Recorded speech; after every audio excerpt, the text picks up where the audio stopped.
कृष्ण और रुक्मिणी भी आए थे, पूरा ब्रज था, माँ यशोदा थी, नंद बाबा थे, राधा ब्रज किशोरी भी आई थी।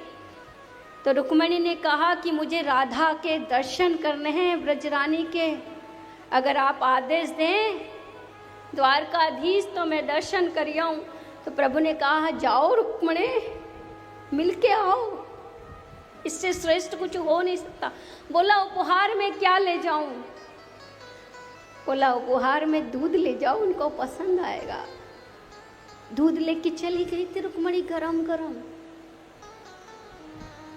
और जैसे जैसे पहुंची उनकी सखियां आगे मिलती गई। रुक्मिणी ने ऐसा तेज कि बोल भाई यही शायद राधा है। बोला आपको किससे मिलना? बोला राधा रानी से। बोला आगे जाइए। राधा की सखियां हर कदम पे रुक्मिणी सोचती शायद यही राधा है, पर बोला नहीं नहीं नहीं, वो तो आगे है। अंत में जब राधा के पास पहुंचे तो स्तब्ध रह गई थी रुक्मिणी। उस कक्ष से कृष्ण कृष्ण कृष्ण कृष्ण प्रणाम किया, द्वारकाधीश की रुक्मिणी हूँ, स्वीकार किया। पारितोष के रूप में दूध का कटोरा दिया। तो आनाकानी तो करता है ना लेने वाला। बोला नहीं। बोला द्वारकाधीश ने भेजा है, और जैसे ही कहा द्वारिकाधीश ने भेजा है, और माँ ने वो दूध का सेवन किया। बातचीत करके लौट आई रुक्मिणी।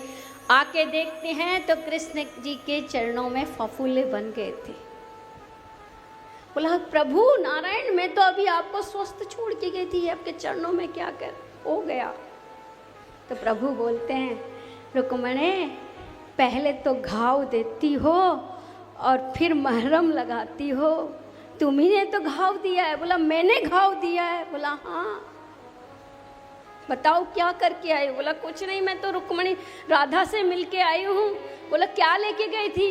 बोला गरम गरम दूध लेके गई थी और कहा कि आपने भेजा है नाथ, और जैसे ये कहा वो बिना कुछ सोचे समझे उसको पी गई थी। बोला वही तो कह रहा हूँ कि उसके गरम गरम जो दूध पिया, उसके हृदय पटल पे, उसके मन मंदिर में मेरे श्री चरण निवास करते हैं।